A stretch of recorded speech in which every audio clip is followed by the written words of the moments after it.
Esta es la señal más grande y contundente de su regreso a la tierra. Pero hay una diferencia entre el arrebatamiento de la iglesia y su segunda venida. Escucha con mucha atención a este video hasta su final. En primer lugar, comenzaremos considerando que en el arrebatamiento participan los creyentes, es decir, la iglesia. El arrebatamiento de la iglesia es el evento en el cual Dios quita a los creyentes de la tierra para dar paso a su justo juicio, el cual será derramado sobre el mundo durante el periodo de la tribulación.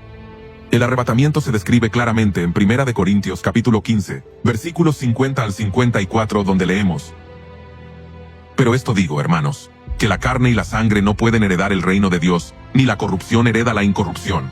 He aquí os digo un misterio: no todos dormiremos, pero todos seremos transformados. En un momento, en un abrir y cerrar de ojos, a la final trompeta, porque se tocará la trompeta, y los muertos serán resucitados incorruptibles, y nosotros seremos transformados, porque es necesario que esto corruptible se vista de incorrupción, y esto mortal se vista de inmortalidad. Y cuando esto corruptible se haya vestido de incorrupción, y esto mortal se haya vestido de inmortalidad, entonces se cumplirá la palabra que está escrita: sorbida es la muerte en victoria.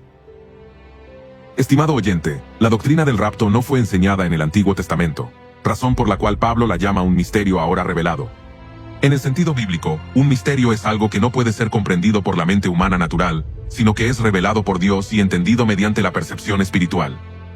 Pablo está declarando una verdad que los creyentes de Corinto no podían haber descubierto por medio del razonamiento humano ni a través de la investigación. Se trata de una revelación divina, dada por Dios para que su pueblo la conozca y la comprenda.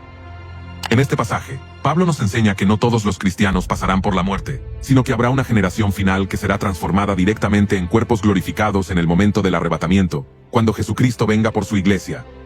En un solo instante, en un momento indescriptible, Jesús reunirá a su pueblo, tanto a los que ya han muerto en él como a los que estén vivos en la tierra, transformándolos y llevándolos a una nueva condición gloriosa.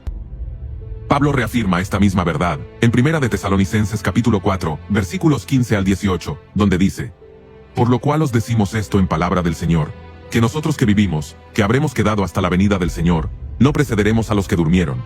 Porque el Señor mismo, con voz de mando, con voz de arcángel y con trompeta de Dios, descenderá del cielo, y los muertos en Cristo resucitarán primero. Luego nosotros, los que vivimos, los que hayamos quedado, seremos arrebatados juntamente con ellos en las nubes para recibir al Señor en el aire, y así estaremos siempre con el Señor. Por tanto, alentaos los unos a los otros con estas palabras. Nuevamente, encontramos aquí la palabra arrebatados, la cual significa asir apresuradamente, arrebatar, levantar o raptar. Este evento constituirá un procedimiento perfectamente ordenado. Los muertos resucitarán primero. Podemos imaginarnos a Esteban saliendo de la tumba. Incluso podríamos pensar que él encabeza este glorioso desfile, ya que fue el primer mártir de la iglesia cristiana. Luego vendrán los apóstoles, seguidos por todos aquellos millones que han entregado sus vidas por causa de Jesús a lo largo de la historia. Y así continuarán viniendo, generación tras generación, a través de los siglos. Finalmente, si nosotros estamos con vida en ese momento, nos uniremos a ese glorioso encuentro. Estaremos, por decirlo de alguna manera, al final de esa gran procesión, mientras contemplamos que la mayor parte de la iglesia ya ha cruzado el portal de la muerte. Hermanos amados, llegará el día en que, conforme al plan eterno de Dios, Él dará a los muertos en el Señor sus cuerpos resucitados, y entonces en un instante, reunirá a todo su pueblo para encontrarse con Jesús en el aire. Todos los redimidos que estén en la tierra en ese momento se levantarán para encontrarse con el Señor en las nubes y recibirán sus cuerpos glorificados. Ahora bien, pasemos a considerar quiénes participan en la segunda venida. De acuerdo con las interpretaciones teológicas, en este evento participan, en primer lugar, Jesucristo. Él regresa de forma visible, física y gloriosa a la tierra para establecer su reino. En Zacarías capítulo 14, versículo 4, leemos: Y se afirmarán sus pies en aquel día sobre el monte de los olivos que está enfrente de Jerusalén al oriente, y el monte de los olivos se partirá por en medio, hacia el oriente y hacia el occidente, haciendo un valle muy grande, y la mitad del monte se apartará hacia el norte, y la otra mitad hacia el sur. Y en Mateo capítulo 24, versículos 29 y 30, también leemos: Inmediatamente después de la tribulación de aquellos días, el sol se oscurecerá, y la luna no dará su resplandor, y las estrellas caerán del cielo, y las potencias de los cielos serán conmovidas. Entonces aparecerá la señal del Hijo del Hombre en el cielo, y entonces lamentarán todas las tribus de la tierra, y verán al Hijo del Hombre viniendo sobre las nubes del cielo, con poder y gran gloria. En segundo lugar, los ejércitos celestiales. Jesús no viene solo, sino acompañado por los ejércitos celestiales, vestidos de lino finísimo, blanco y limpio. Notemos lo que dice Apocalipsis capítulo 19, versículos 11 al 14. Entonces vi el cielo abierto, y he aquí un caballo blanco, y el que lo montaba se llamaba Fiel y Verdadero, y con justicia juzga y pelea. Sus ojos eran como llama de fuego, y había en su cabeza muchas diademas, y tenía un nombre escrito que ninguno conocía sino él mismo. Estaba vestido de una ropa teñida en sangre, y su nombre es, el Verbo de Dios. Y los ejércitos celestiales, vestidos de lino finísimo, blanco y limpio, le seguían en caballos blancos. Este pasaje, en referencia a los ejércitos celestiales, se interpreta generalmente como la iglesia y los ángeles, quienes acompañarán a Jesús en su segunda venida, cuando Él regrese a esta tierra para poner fin al mal y establecer su reino eterno. Número 2. Propósito.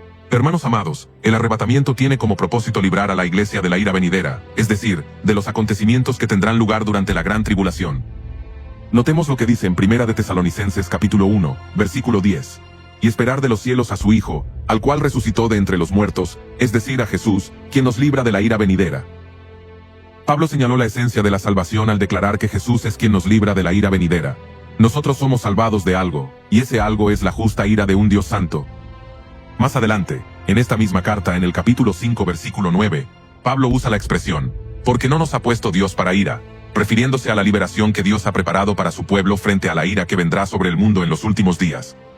Es posible que Pablo tenga en mente la misma idea aquí, usada en un sentido técnico, y con frecuencia en el Nuevo Testamento la palabra ira, orges, hace referencia a un periodo que tendrá lugar poco antes del establecimiento del reino del Mesías en la tierra, cuando Dios afligirá a los habitantes de este mundo con una serie de juicios sin precedentes, como consecuencia de su rechazo a la voluntad divina. Al analizar el libro de Apocalipsis podemos percibir cuán terrible será la gran tribulación.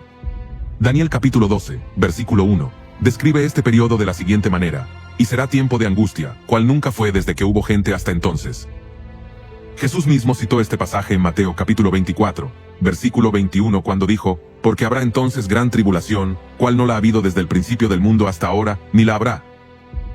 Estimado oyente, con gran sobriedad debemos reconocer que la Biblia enseña que lo más intenso aún está por venir para este mundo. Sin embargo, para todo aquel que ha entregado su vida a Jesucristo existe una esperanza gloriosa: ser librado de la gran tribulación, tal como el Señor prometió a la iglesia de Filadelfia en Apocalipsis capítulo 3, versículo 10. Por cuanto has guardado la palabra de mi paciencia, yo también te guardaré de la hora de la prueba que ha de venir sobre el mundo entero, para probar a los que moran sobre la tierra. La mayoría de los eruditos de la Biblia interpreta esta hora de la prueba como una referencia profética a las aflicciones mesiánicas, es decir, la gran tribulación que precede al reino terrenal de Jesús. En este contexto, el Señor promete guardar a sus fieles de ese tiempo de prueba. Es importante notar que esta prueba está dirigida contra los que moran sobre la tierra. Esta expresión aparece repetidamente en el libro de Apocalipsis y se refiere a aquellos que no han sido redimidos en Cristo. Johnson señala, a los que moran sobre la tierra, no se refiere a los creyentes, sino a los incrédulos, quienes son el objeto de la ira de Dios a lo largo del Apocalipsis. Ahora bien, existen también aquellos que sostienen que la iglesia estará presente durante el tiempo de la gran tribulación. Ellos se apoyan en el llamado de Jesús a la paciencia, interpretando que se trata de una protección que capacita al creyente para resistir durante ese periodo.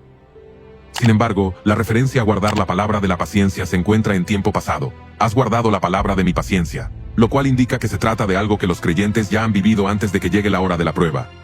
Por tanto, la promesa no es equiparlos para soportar ese tiempo, sino recompensar la fidelidad que ya han demostrado. Y en lo que respecta a la iglesia de Filadelfia, el arrebatamiento fue presentado como una esperanza inminente. Además, quienes serán probados en esta hora no son principalmente los creyentes, sino aquellos que moran sobre la tierra, es decir, quienes no pertenecen al reino de Dios. Los cristianos somos distintos. Aunque caminamos en este mundo, nuestra ciudadanía está en los cielos. Hemos sido sentados en los lugares celestiales con Cristo Jesús. No somos de los que moran sobre la tierra, nuestra vida está escondida en Él. Ahora bien, pasemos a considerar el propósito de la segunda venida de Jesús. Este evento tiene como propósito poner fin al reinado del anticristo, juzgar a las naciones y establecer su reino. En Apocalipsis capítulo 19, versículos 19 al 21 leemos: y vi a la bestia, a los reyes de la tierra y a sus ejércitos, reunidos para guerrear contra el que montaba el caballo y contra su ejército. Y la bestia fue apresada, y con ella el falso profeta que había hecho delante de ella las señales con las cuales había engañado a los que recibieron la marca de la bestia, y habían adorado su imagen. Estos dos fueron lanzados vivos dentro de un lago de fuego que arde con azufre, y los demás fueron muertos con la espada que salía de la boca del que montaba el caballo, y todas las aves se saciaron de las carnes de ellos. A algunos les cuesta entender cómo el ser humano puede llegar a tal nivel de necedad como para intentar impedir, en una batalla campal, que Jesús y su ejército celestial vengan a la tierra. Algunos sugieren que estos ejércitos inicialmente se reúnen para pelear entre sí, y luego vuelven su furia contra Jesús en su segunda venida. Puede ser así, pero nunca debemos subestimar la necedad del hombre ni su profundo rechazo hacia Dios. Barnhausto comenta, Juan no describe una batalla como tal. Esto no es un conflicto equilibrado entre dos fuerzas, sino un acto soberano de juicio divino. La batalla de Armagedón es la risa de Dios frente al clímax de la arrogancia del hombre.